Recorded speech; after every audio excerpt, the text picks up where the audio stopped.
ang relasyon natin, ang pagkakaibigan, yung mga taong dumarating sa buhay natin, para kang nasa Dubai Metro. Dubai. Paano kung wala sila sa Dubai? Parang nasa train station. Okay. Alabuabo Tuglak.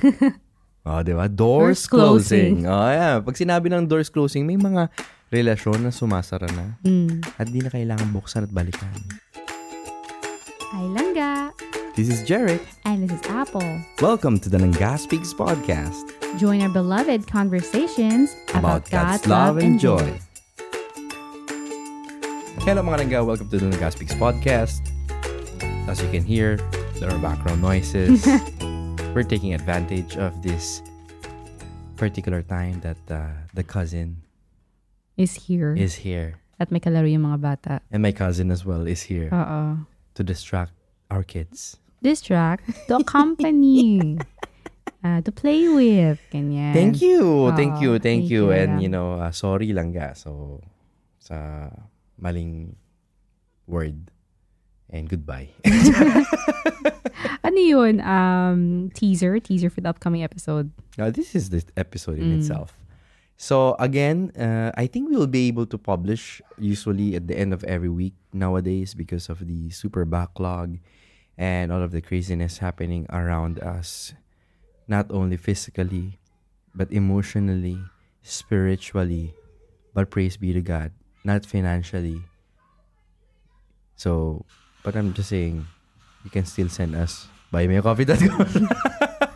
buymeacoffee.com/langga. Hindi nila narinig dahil may umaandar na truck kanina. Sabay eh. Oo. So, maraming salamat sa mga Langga na nag-aabang at nakikinig at nagdarasal para sa amin, sa aming mission na ito. So, we're gonna talk about something that we kind of went through a bit in this season that we're in. Last week and this week. It's all about, letting go of things, letting go of people.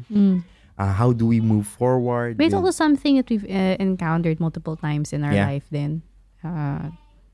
Of letting go of people, of relationships, of situations, of circumstances, or even things. Yes. Yung pag-declutter ng bahay, mga ganyan.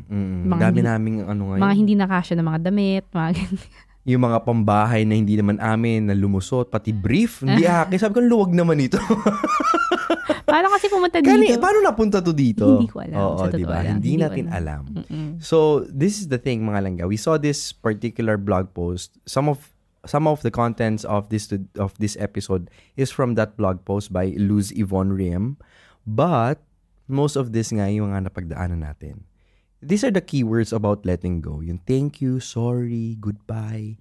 And, have you ever ended a relationship na with someone na you feel na, wala pa kaming closure eh. There was still something that I needed to say to that person. Or if the ending of that relationship, of that situation was so abrupt na you didn't see it through to the end, you didn't have yung maayos na closure doon, yung hindi ka nakapag-goodbye, maybe because you didn't have an opportunity to do so, or maybe, for example, nasa work ka, bigla kang tinanggal kasi there was a mass layoff. Hindi ka nakabili ng cake. Hindi ka na binilan ng cake para sa farewell mo. Exactly. Diba? So, I think, in a way, our topic for today is about decluttering our relationships as well, to the point that sometimes dala-dala pa rin natin sila kahit hindi na sila nagsaserve ng purpose sa buhay natin eh. Just because we feel that there was no closure yet. So this applies, of course, we find it hard to move on, di lang to sa romantic or sa friendships lang, it's in all relationships. We find it hard to move on when someone has disappeared from our lives without the opportunity to say something that we really wanted, or meron mga half-open relationship, umaasa ka pa. Diba? Yung parang, mga abangers, ganyan. Baka magkaayos pa kami. Tinanong mo, gano'n katagal na makahiwalay? 10 years na.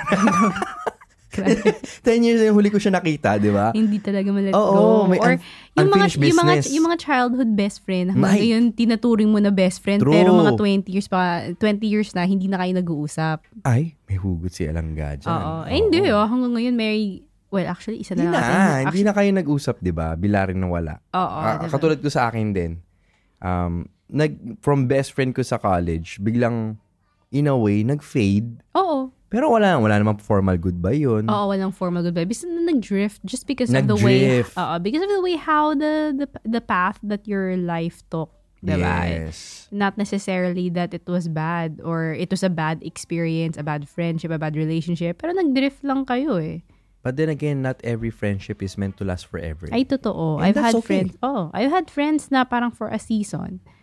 Ginamit ka lang, ganun? Hindi naman. No, they were good friends. Pero hindi. Naggamitan lang kayo. Grabe.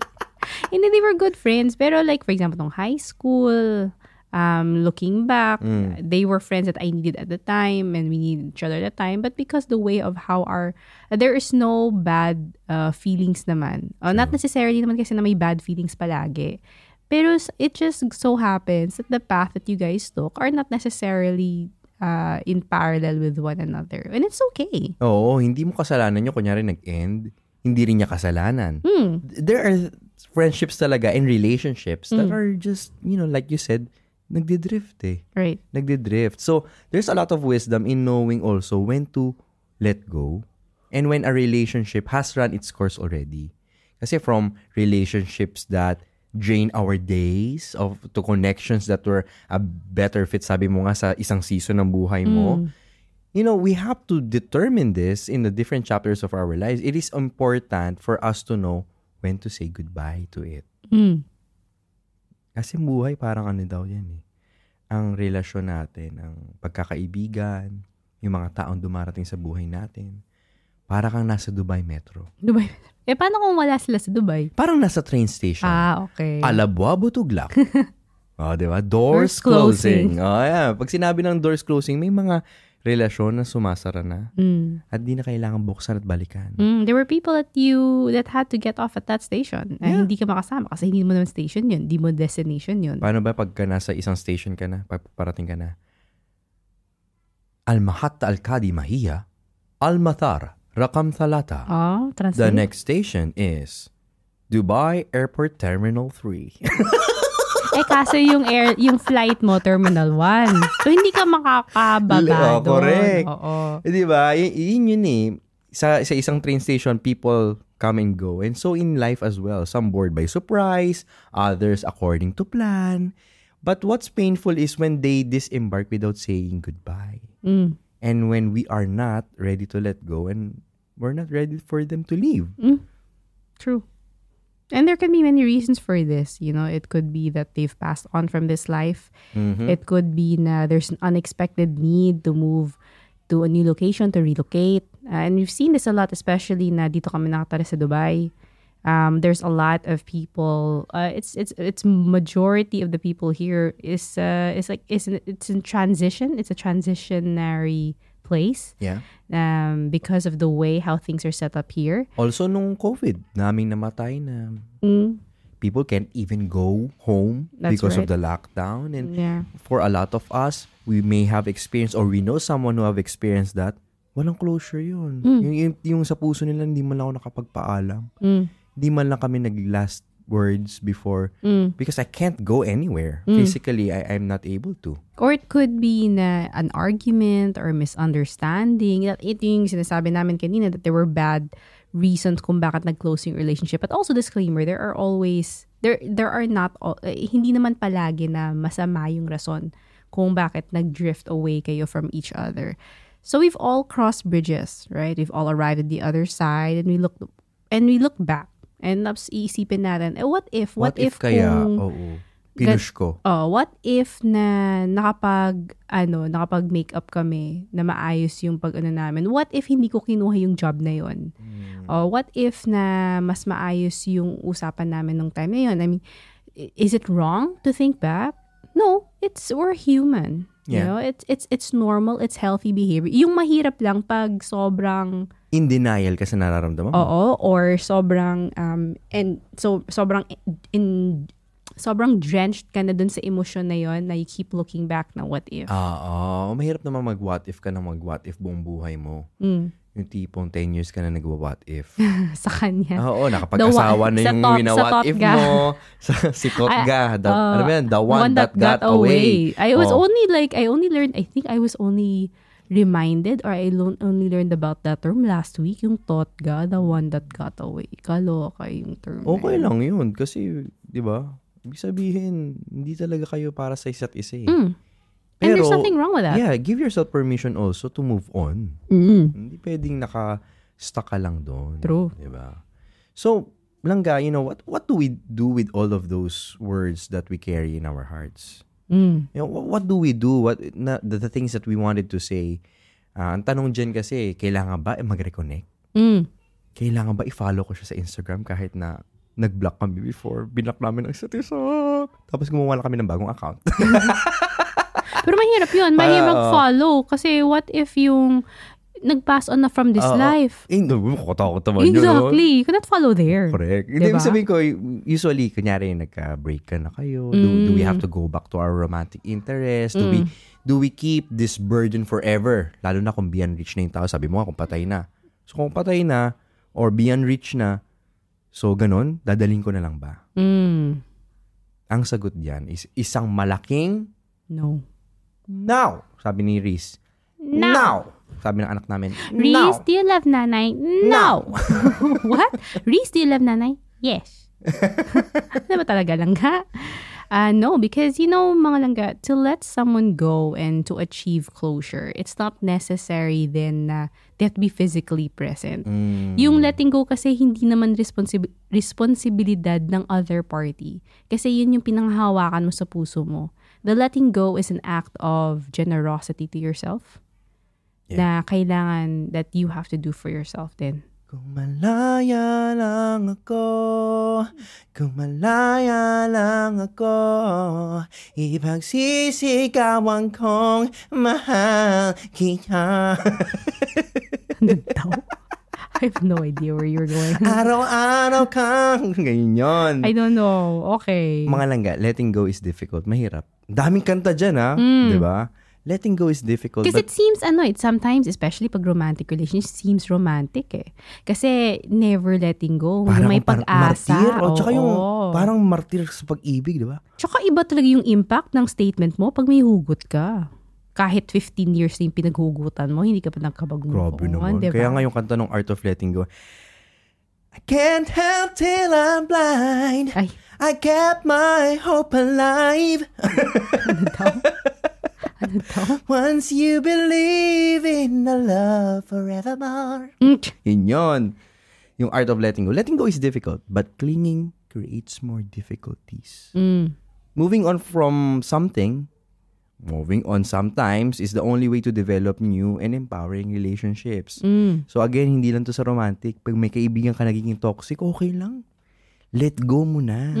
Kasi hindi naman mauubusan ng bagong relationship that can empower you to the next stage of your life. But of course, you should allow yourself to grieve then. I mean, grieving is part of the process. Pagtirik mo siya ng kandila. Yung ex. Pinangunahan na pala. Yung kaibigan mong toxic, pinagtirik mo na ng kandila.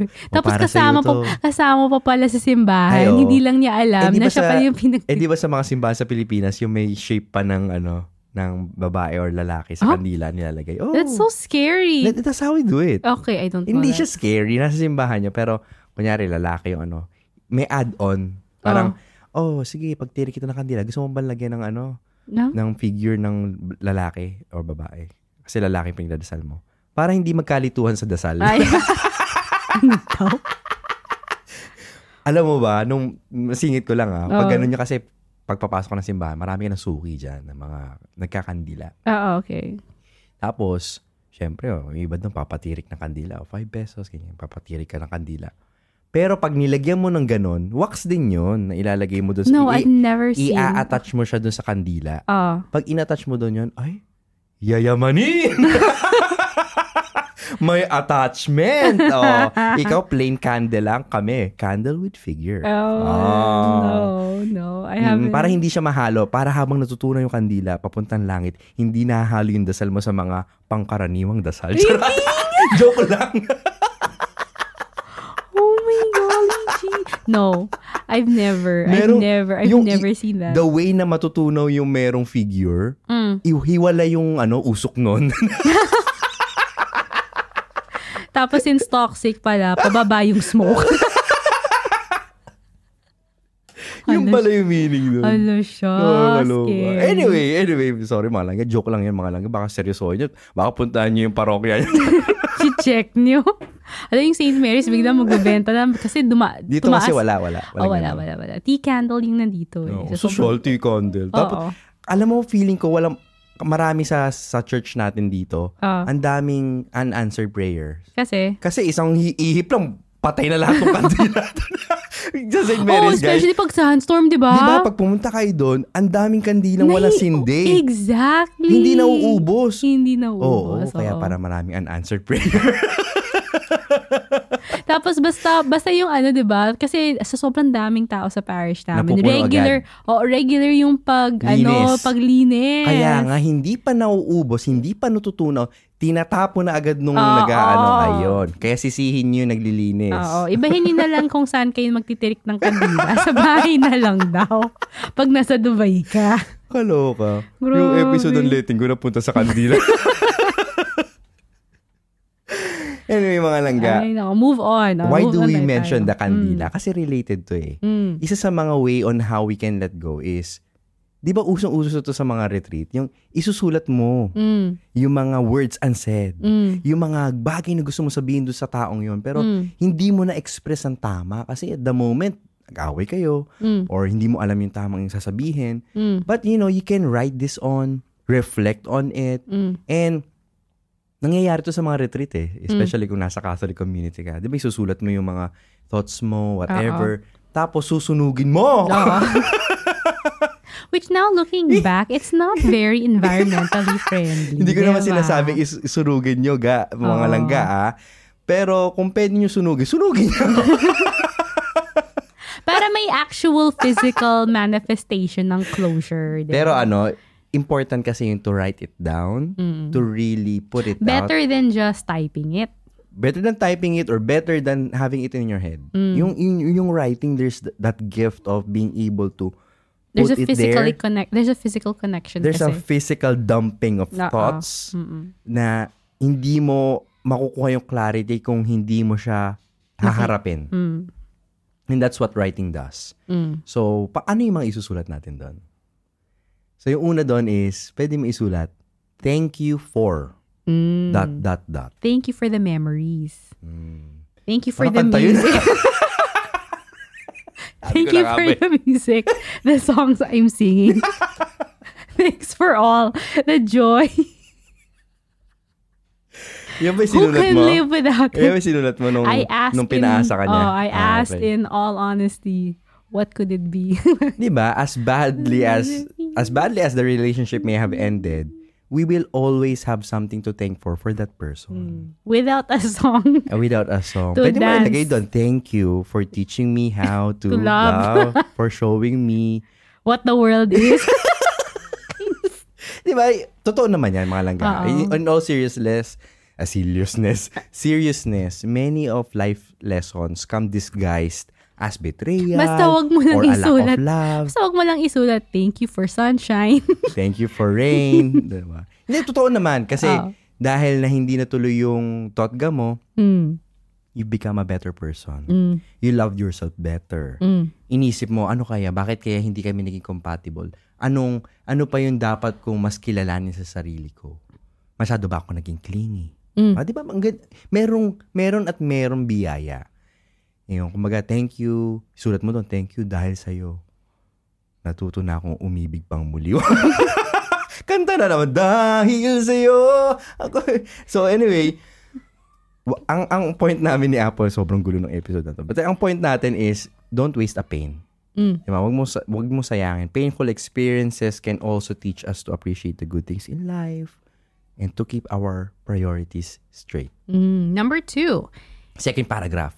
Second paragraph. Ay, syempre nagsusulat Paano kung sobrang dami? Paano kung sobrang dami yung mga kanta na ginawa mo na bullet point? Second page na to. Kasalanan na nalangga yun, di ba? Sila naman nagsusulat Kung ayaw nyo isulat, di wag ka mag-move on. Bahala ka masaktan.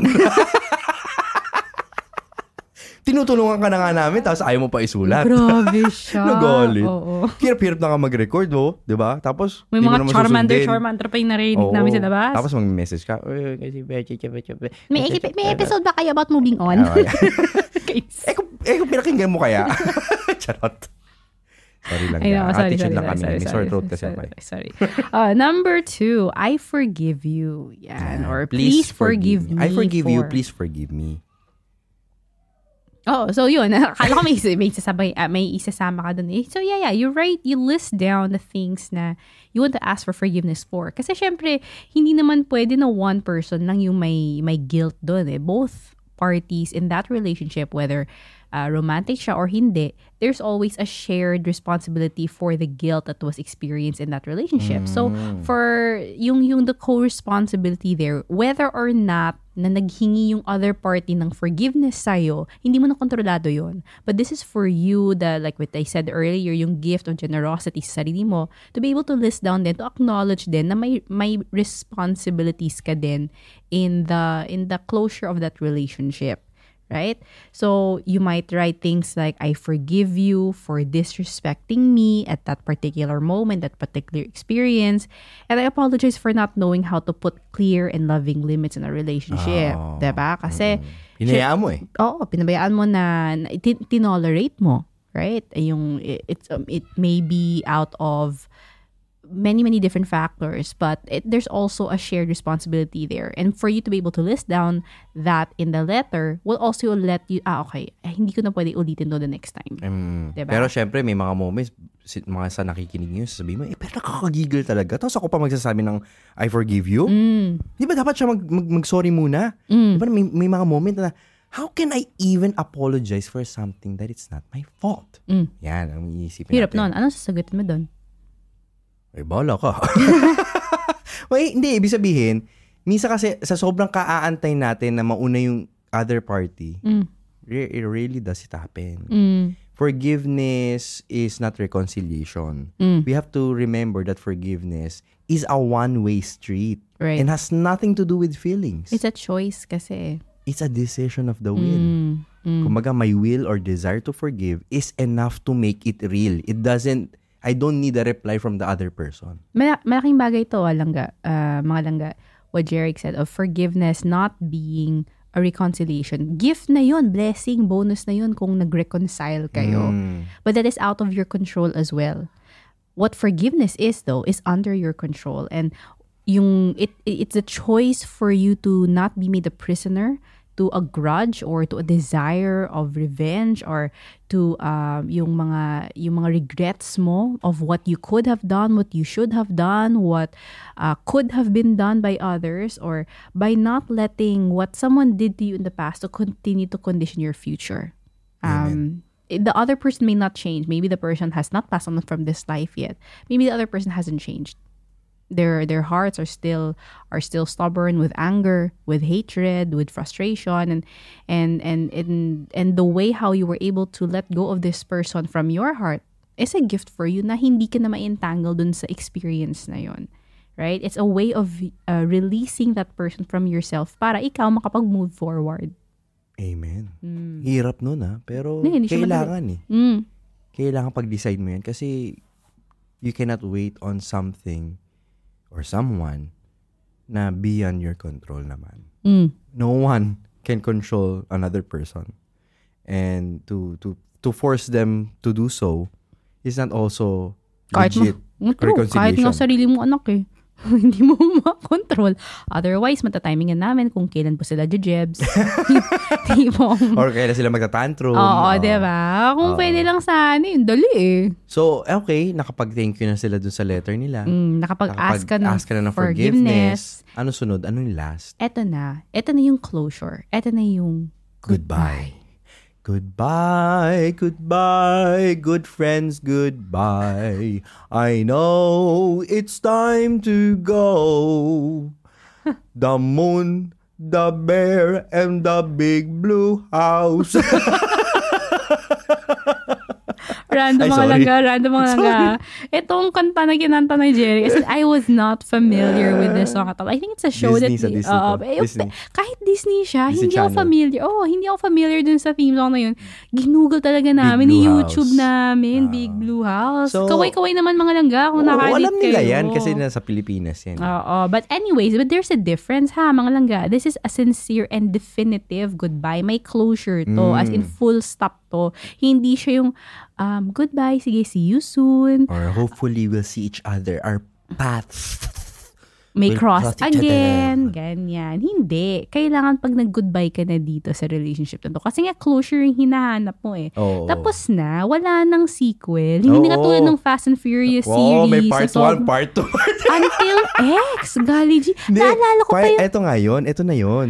Oh, Ang susunod, this month na yun eh. Yung X is 10. yun nga. So, yung finale na movie, i-divide pa niya sa tatlo. Diba? So, ibig sabihin, Hindi may talaga goodbye part 1, goodbye part 2, goodbye part 3. Parang mga parents talaga pag mga Filipino household, 'di ba? Ay, oo. Pag nagchichikahan yung families, 'di ba? Sabihin sa mga anak, Alis na tama kami, na, alis una na na kami, kami." ganyan. Pero mga 30 minutes, ay nagchichikahan pala. Hanggang doon sa garahe, hanggang sa daan. Ay, nako. May dala ay sabi naman nakalimutan ako. Ay, 'di ba yung lumpia, 'di ba iuwi ko, ganyan. Hindi Yeah. matapos-tapos. So, yung mga bata tulog na sa kotse, tulog na sa daan. Nay, di ba tayo uwi? Naantok na ako. So, pag sinabing goodbye sa isang relasyon, Oo. goodbye na talaga. Oo. Alam niyo yung goodbye, nung ginagawa namin to episode nito, sabi ko, ang galing pala, no, hindi ko alam na yung root word ng goodbye is actually contracted expression siya ng God be with you. So, shortcut pala siya. Etymology. No, yung etymology niya, galing sa late 16th century. That means God be with you. Goodbye. Ibig sabihin, pinagkakatiwala mo na siya sa Diyos. It means, I cannot carry you anymore. Bigat mo na eh. Bigat mo na sa puso ko. I cannot be with you anymore. But I leave you with God. Hindi naman siyang goodbye na go to hell. Minsan, gusto mong gawin yon. Pero, di ba yung sinasabi natin minsan, Diyos nang bahala sa'yo. Yun ang tunay na goodbye. Na-experience namin to like how many times in the past 6 years of being married, yung to let go of someone na who were friends, just because the paths have changed, or we've let go of, or we've seen relatives let go of we've let go of relatives because they've passed on from this life. Yung to be able to see them na whether physical or in video, to be able to see them laid to rest talaga. Yeah. To be able to say goodbye and know na ipapaano ko na sa Diyos. And Katiwala ko na sa'yo. Oo. And we've seen the experiences then of other people na although na yung their relatives have been laid to rest, pero hindi talaga sila nakapag-goodbye. Kaya years later, decades later, dun lumalabas lahat ng mga na mga emosyon, lahat ng mga hurts, na lahat ng mga regrets na hindi nila naalabas. Oo. Kasi when you say goodbye, grabe no, shortcut nga siya ng God be with you. Yung when my arms can no longer reach, God's arm will. Lord, ikaw nang bahala. Hindi ko abot eh. Hindi ako makauwi. Hindi ko siya ma-meet. You know, God be with you. Goodbye. May asawa na po siya. May anak na siya. Huwag ka na. Tumatantanan mo na yan. Diba? If someone is, let's say, also, hindi lang sa mga namatay, hindi lang sa ganun. Pero if someone is draining your life away from you, you do need combo. Oo. May commercial po. Dumating po ang aming panganay. Hinahanap po niya yung Pikachu na sinasabi namin na kunin niya kanina kasi mag-record po but kami. she didn't believe. He said, I don't need Pikachu. Can you close the door, please? Thank you, Manong. So, again, patapos na tayo. So, if someone is draining your life, it's perfectly acceptable to tell them, you know, this relationship is no longer right for me.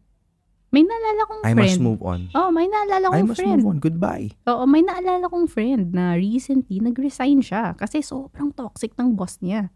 And although the market isn't as friendly, ganyan, pero he did because nga he realized it's not healthy for him anymore. He just let go. Although we're praying na sana makahanap na rin siya. Pero yun, I mean, he took that step for his own self na to be able to let go of that particular experience din. Exactly. You owe it to yourself to move on. You owe it to yourself to be happy in the relationships that you have, and you are in control of choosing those relationships. Mga langga, this is the question that we want to leave you in this very, very quick episode. Well, in comparison to the previous ones. No, the previous ones, yeah. Na, are you really ready to let go and to let God? Are you ready to say thank you, sorry, and goodbye? And if you can't, you can always ask for the grace to do so. And if you can't, you can ask God to help you move forward. This is me, Jared. And this is Apple. Always reminding you Na na palangka ka sa Diyos.